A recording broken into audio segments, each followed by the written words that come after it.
A historic 100th win for Red Bull Racing. Max ties Senna for most wins, and just more Red Bull domination in Canada. It is episode 108 of the Eaton Asphalt Podcast.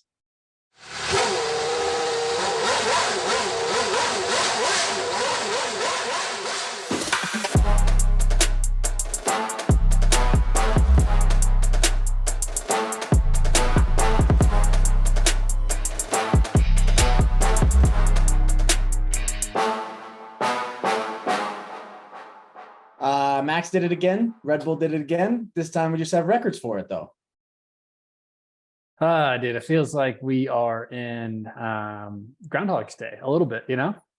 Yeah, especially when Sergio can't get out of Q2, and it's just an obvious Max win, like no one's going to be there. Yeah. These are the tough ones to watch, but upgrades are on the way. Is the room? Yeah, we're fine, dude. We are so fine. Dude, it's going to be the craziest upgrade season ever. Like it always is. All right, this episode we got good, bad, ugly. We got our gambling paddock, our race recap, and our race predictions recap. This is the first time I've ever been excited at the beginning of an episode for my predictions and my gambling. Let's get into it with our good, bad, and ugly. Marco, I'm going to let you go first for the good, bad, ugly here. I would love to. So my good is going to be rain. So rain really created like quite the chaos. Both Friday and Saturday, cars were crashing, sliding off left and right during free practice. Red flags were happening just about in every session. FP1, not due to the rain. We'll maybe probably talk about this later. This bled into Saturday as Q3, the rain began to drop. Completely changed the strategy as most teams wanted to get out on the track before the rain continued and got worse. So we were left with a bit of a shocking surprise of Max Verstappen getting pole.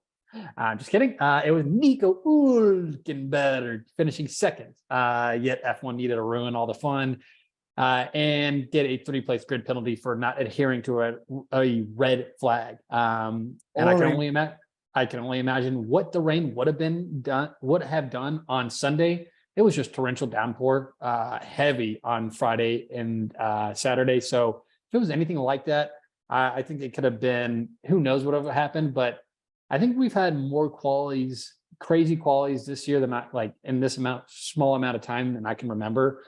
Seeing Hülkenberg in P2, there was Sergio out in Q2, Stroll out in Q2, Charles out in Q2, Gasly out in Q1.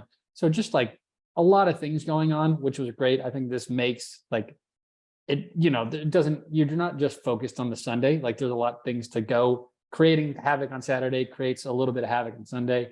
Unfortunately, I don't think we really saw that, but enjoyable for the rain. So that was something that I think kept this weekend enjoyable. Definitely. Yeah. All right. My bad is going to be the grandstand with Danny Ricciardo and Will Arnett. I don't know if you saw this. Did you watch this on Sunday? You did. Yeah.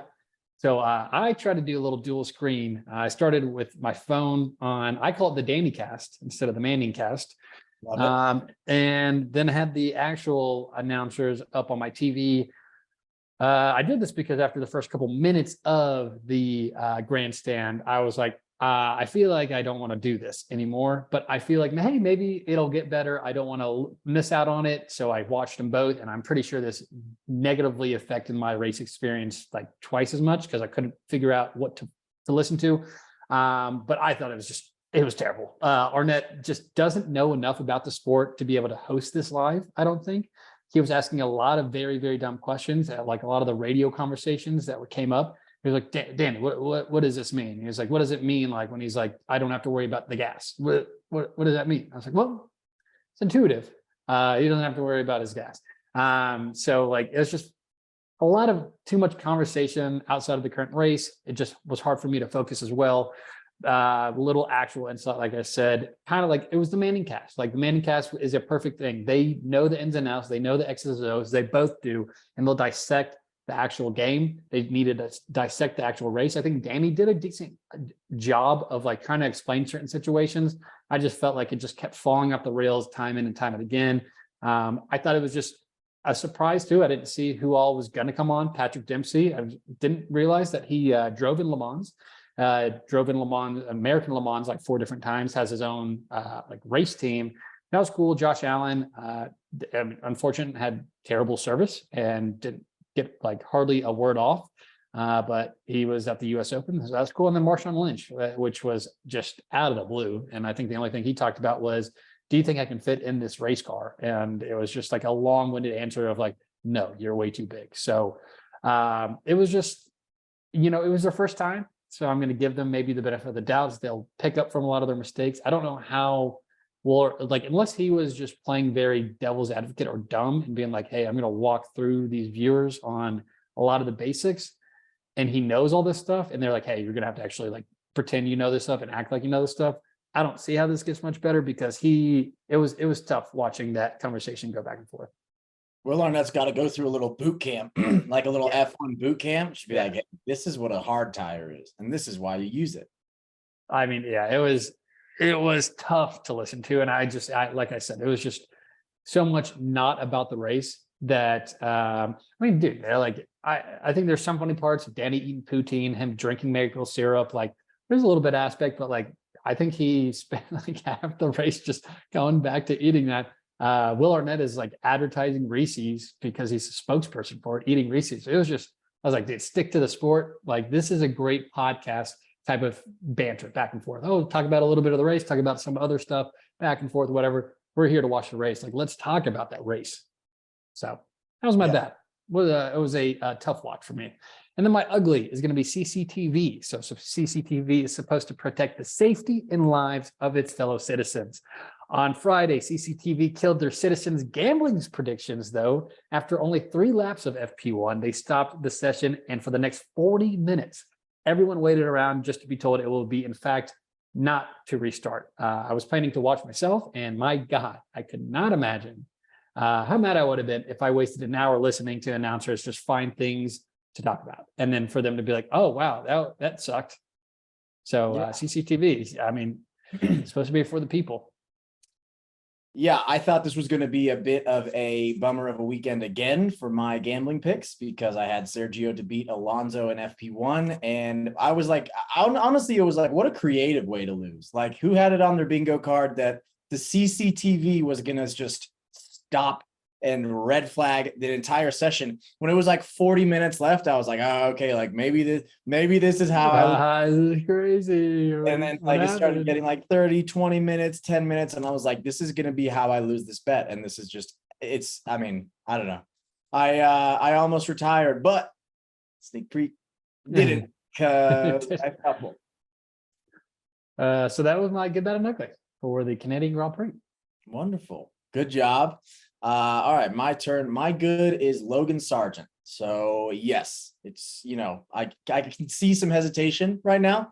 My good is Logan Sargent because yes, it's been 7 races since Logan pulled off a finish higher than P16. And even though his teammate is now P12 in the Drivers' Championship, higher than both Haas, Alfa Romeo, Alpha Tauri, and a McLaren driver, this time it was not Logan's fault. It was the Williams team's fault, not putting him out in a great car. Hey, I got a question for you. How can you score points when your car doesn't work? When your car doesn't get to the end of the race, how can you score points? Not Logan's fault. Good job, Logan, for not getting any points, but it not being your fault. Yeah, great spin zone. That was nice. Thanks. My bad, another spin zone. My bad is bullying, because Lando Norris gotten a penalty for unsportsmanlike behavior. Of all the guys on the grid, tell me, do you think Lando fits the unsportsmanlike, description that they're trying to pin on him? This is typical. No, stop. It's typical. Whoa. What? All right, finish your. I would just have one unsportsmanlike thing that I remember like a race ago. No, wrong. It's basically what I'm saying is leave Lando alone. That's wearing the L4 shirt. Leave Lando alone. The last thing he needs is calling him unsportsmanlike. It's anti-British bias, which we know is rampant in Formula One. And by the way, call it something cooler than unsportsmanlike behavior. Like we have douche of the day. Call it douchery. Yeah, I like that. And like do it with a British accent. Sounds way better. Douchery. Douchery. 5 seconds for Deshery. Do you want to contest what I was saying about I was Lando? going to say, wasn't last straight? Didn't he stack tap Charles Leclerc? My ugly is PETA. Thanks to PETA's protest of Lewis Hamilton, the only known vegan on the grid, a bird committed suicide by launching itself into the brake duct of the reigning world champion's car. PETA, obviously, not in the business of making friends. I think that's fair to say. But I think it's a good idea for people to not like completely hate everything about you and like hate your guts. Just a thought from a lowly non-vegan. I did some research on PETA after they did their research. I just looked up some PETA blunders in terms of like marketing and protests. So we had the Lewis Hamilton one that was just weird and made no sense. The anti-fur tactics where they dump blood on people. I saw that. That wasn't new to me. What was new to me was their campaign. There's a Holocaust on your plate in 2003 when PETA organized an exhibit called Holocaust on Your Plate, aimed to draw parallels between, the Holocaust and animal agriculture.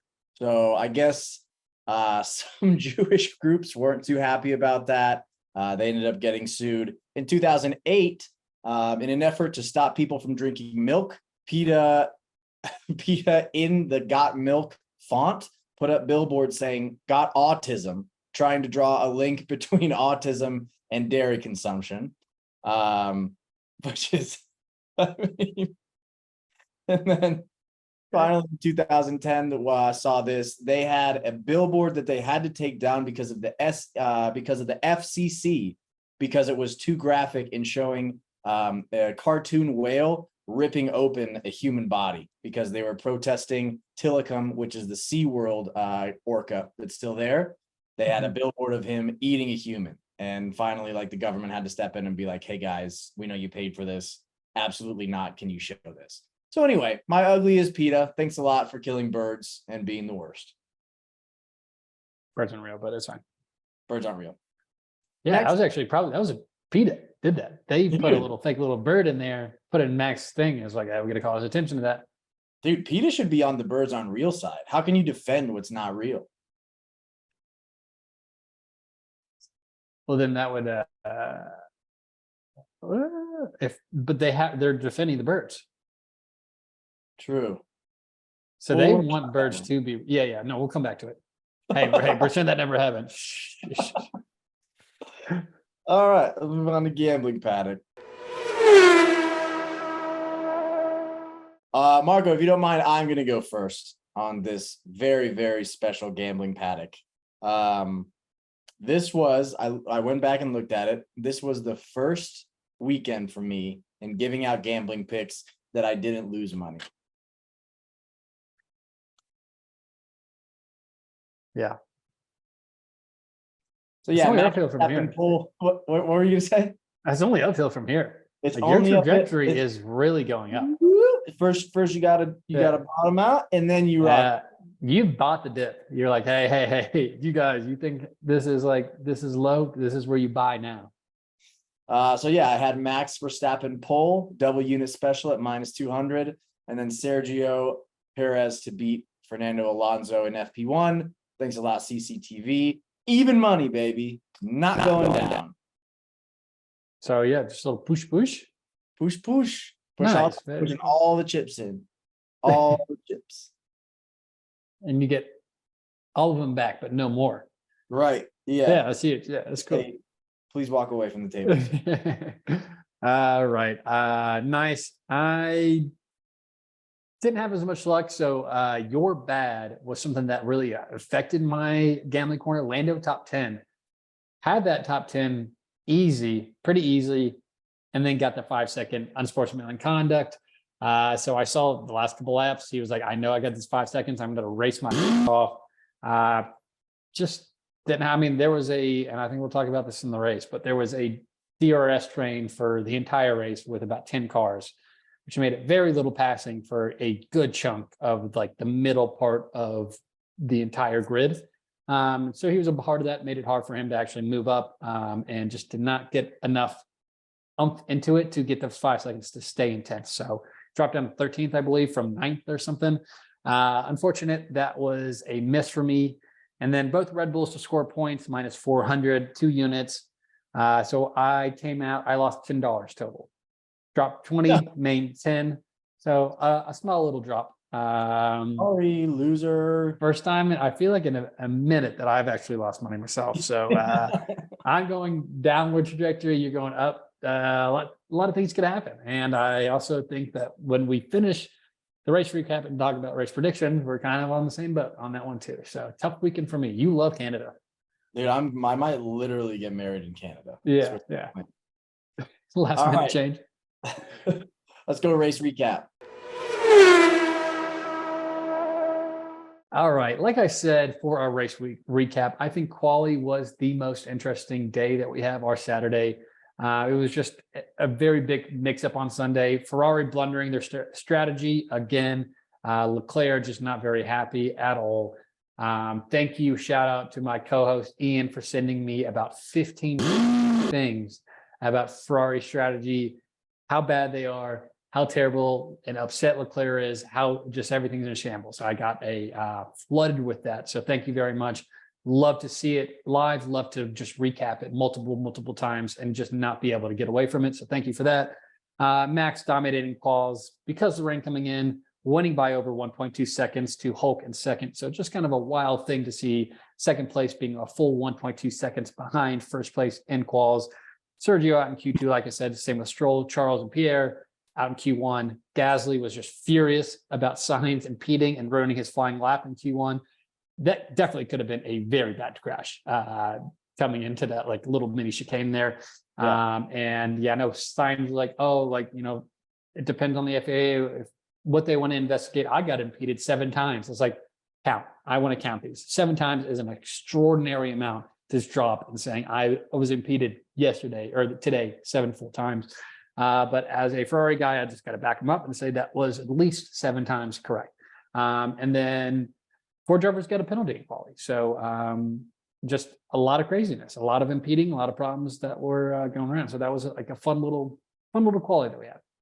I got me fired up for the race on Sunday because I was like, if it's the race is even anything like that, a fraction of the chaos that we had. But yeah, alas. Anyway, starting with our top 5 of the Constructors Championship, Alpine in P5, walking away with 4 points from this weekend, brings them up to 44 points total. Esteban Ocon, P6 to P8, going backwards 2 spots. Pierre Gasly going forwards 5 spots from P17 to P12. Pierre just, like you said, he got really, if Sainz says that there were 7 impedings or whatever, Pierre got the number one worst one because it was on his lap. Like he just totally screwed his quali. But for starting P17, still showed some good pace, even with the DRS train. So yeah, that made it tough for him to pass. But still, pretty good showing, good experience. And then Ocon doing what Ocon does, quiet race, pretty forgettable drive. He was never really never really talked about, shown much in the broadcast at all. Yeah. So very, very, I would say run of the mill standard for Esteban Ocon. Yeah, it's like 90% of the season, that's where he'll be. And then he'll have that 5%, a random, he's on the podium. Yeah. And then 5% where it's like, dude, he's terrible. He's a nut job. Or he's trying to piss everyone off. Sorry, Bella, for all those cussings. Moving on to Ferrari. Carlos Sainz, P8 to P5. Charles Leclerc, P11 to P4. So both pretty decent race on Sunday. Ian was ripping on me for Ferrari strategy. Everyone thinks you're an idiot.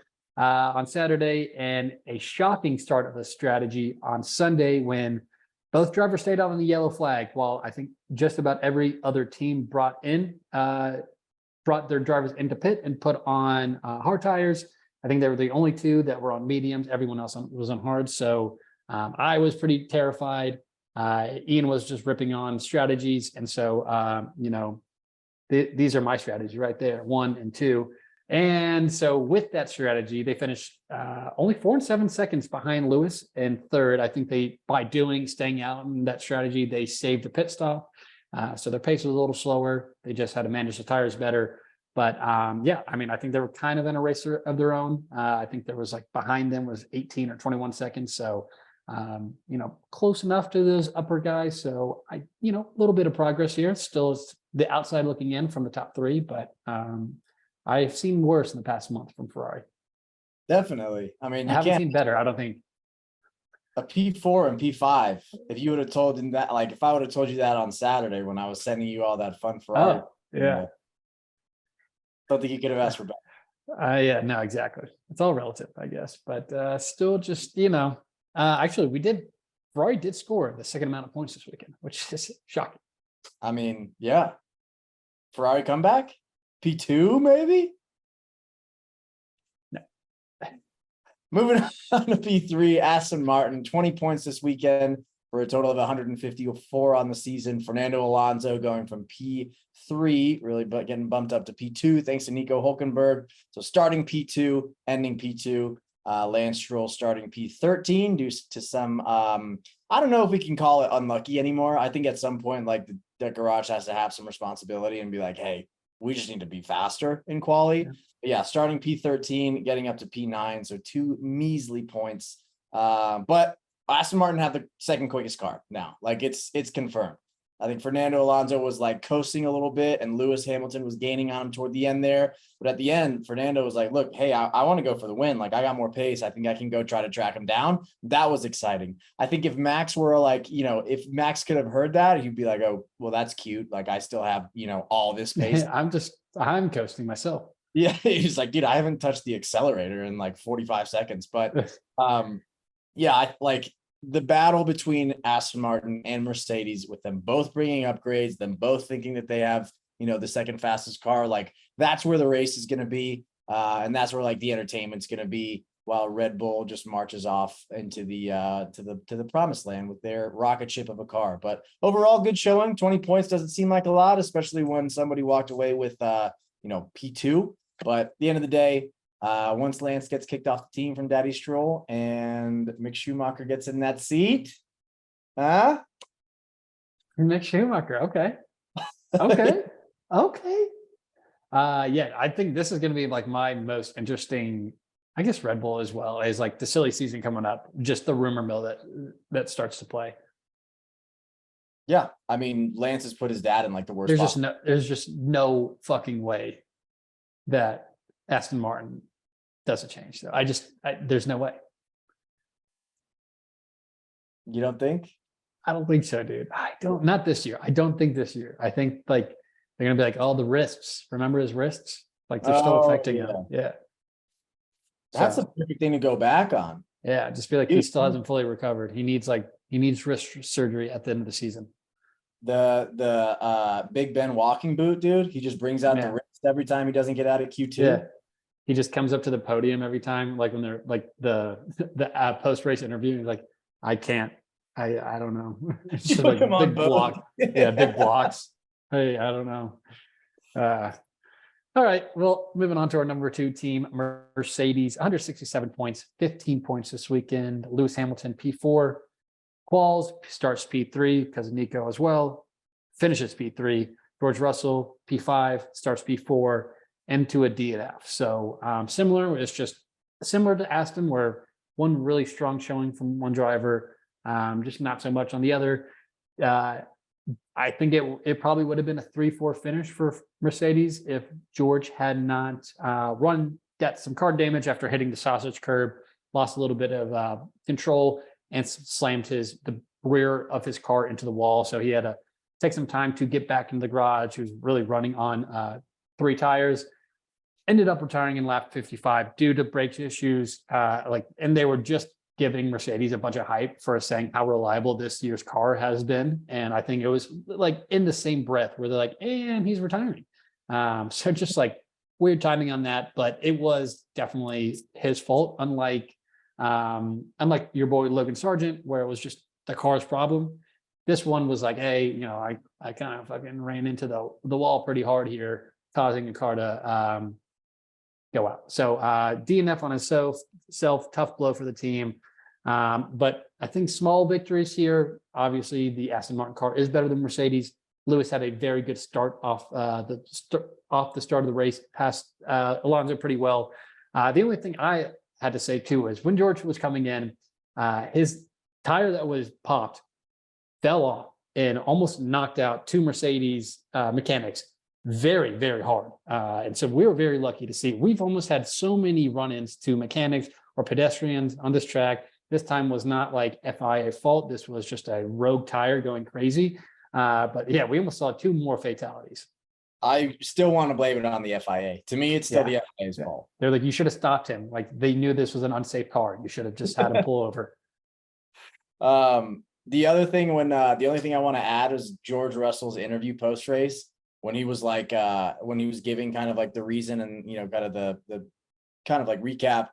He said, yeah, it was a tiny mistake that just had massive consequences, and he just like went on. He's like, yeah, sometimes a really small mistake can have like really bad like implications, and he kept trying to say like it's just the tiniest mistake. It's like, dude, you slammed into the wall with your rear so hard that your front wheels also slammed into the wall when they turned around. Like it's kind of a big mistake, but I mean, a DNF, he's due for one. Mercedes is due for some kind of DNF, especially if it's not even. They were the team that was like, hey, we're going to be reliably like they're not the best, not the quickest. We're not going to compete for the quickest, but we will be reliable. That's how we make our points. And yeah, finally that like kind of streak kind of goes away. Yeah. Streak that's not going away is Red Bull Racing winning races. 8 race wins in a row for Red Bull Racing, 34 points from the weekend, 321 points total. So they are almost double the points that Mercedes have. Not quite. They'll get their next race. Max Verstappen, pole to flag. Sergio Perez going on Q2, gave him some trouble, but he did get up to P6. I feel like you could have taken this audio clip that we're about to have and replayed it for the last, like, I don't know, probably like 3 out of 5 races that we've had, where it's like, yeah, Max Verstappen's dominant. Sergio Perez had some small mistake that really screwed the team in the number of points that they walked home with, but doesn't matter. Like, what are you really like competing for at this point? Yeah. Yeah. I mean, there's like, and this was what kind of intrigues me for going forward. Everyone's like, they're so good right now. Do they want to mess something up with trying someone else that might be better than Sergio? Or like everyone says, this Red Bull car, it takes a while to get used to. Very sensitive, kind of like in that front wing. I know Alex Albon was like, that's why, me and Gasly just struggled so much when we hopped into this car. It takes a while to get used to. So like, are they willing to risk that? And then go down from like, Sergio had a good 3, 4, 5 first races. Are they willing to be like, hey, we're going to risk that and then assume that Max is going to just put the team on his back, hoping that this next driver is going to get better? Or we stick with Sergio, who's relatively reliable, that will give us almost doubling second place moving forward? I like the idea of putting Albon back in, dude. Second time's the charm. Actually, now's a great time for our ad, actually, that we have. So if you didn't see it, Alex Albon ripped a 58 lap stint on the hards, which is fitting because this part of the podcast is brought to you once again by Alex Albon's long-lasting rubbers. Do you feel like your stints are finishing too fast? Are you tired of feeling like you could have left more out there? Well, look no further than Alex Albon's long-lasting hard rubbers. These puppies will have you performing longer than you ever thought possible. Take it from Alex Albon. Throwing on these hard rubbers will take a regular day in Canada and leave those around you wondering if you'll ever stop. So thank you. I'm glad that the conversation kind of circled back because I almost forgot that we were sponsored by Alex Albon's hard rubbers. Yeah, dude, they were really hard this weekend. Too hard. Dude, 58 laps on hard tires. I was watching that being like, eventually this is going to go wrong. Like he's getting right soon, but yeah, he's going to slip or something. He's like, I mean, he maintained us incredibly well. 6 points, dude. 6 points for Williams. That's so many points for Williams. Yeah. It's like that's a season. That's a season of points for Williams. Dude, a couple of years ago, it was like 3 times this season. That was like 3 seasons. Yeah. Yeah. Anyway, all right. That's enough for our race recap. Let's wrap it up with our race predictions recap. Marco, kick us off. And that does it for my race predictions recap. Ian, my race predictions recap. I got 4 predictions right, which equals my total for the season before this weekend. I picked Max as a winner. I picked last place Nick DeVries. I picked Max as pole, and I picked 2 cars that didn't finish. That's all 4 points. Again, that doubles my score in one weekend. As we stand right now, Marco has 15 predictions right on the season. I have 8. It's a long season. It's a long season. You got double what I have right now, but I'm coming. Papa's on. Yeah, dude. I don't feel good about this or the gambling paddock, to be honest. I feel like this is a weekend that it's like the red wedding, where it's just like things start to tumble for me, for the good guys, starting to go down. Aye. All right. I'll take the little wins. It's all about celebrating little stuff. I'll be back on my bullshit tomorrow, where I just can't, or next weekend, next race week, where, it's been like the rest of the season, but I'll enjoy the time in the sun now. Overall, not a super entertaining race, I'd say, from the standpoint of like a Sunday, but Saturday gave us plenty to talk about. We are back in Silverstone in 2 weeks. Am I right? Yeah. I would say this is like the first race that I saw that I was like, hey, adding more DRS zones, not necessarily like better racing. I think we have to go back to the 2 for Canada. I think that is what was causing a huge DRS train issue that we saw that we did not see in years past. So that was my first like, hey, all right, like this is us being like, all right, let's rein it back a little bit. Because that was tough. It was just, you saw this line of cars every single time they panned over, because there was a lot of them in there. 2025 FIA is like, ready? 5 DRS. The entire fucking lap is DRS. There's no downforce, just full speed. All right, Silverstone. Ooh, I'm wearing appropriate. Silverstone coming up. We'll have a race recap before then. Thanks everybody for listening. Thanks for editing, Bella, and we'll see you soon. See you assholes. See you assholes.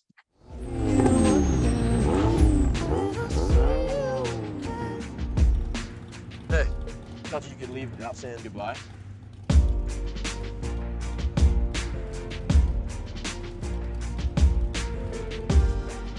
I used to say I lived my life a quarter mile at a time. And I think that's why we were brothers. Because you did too.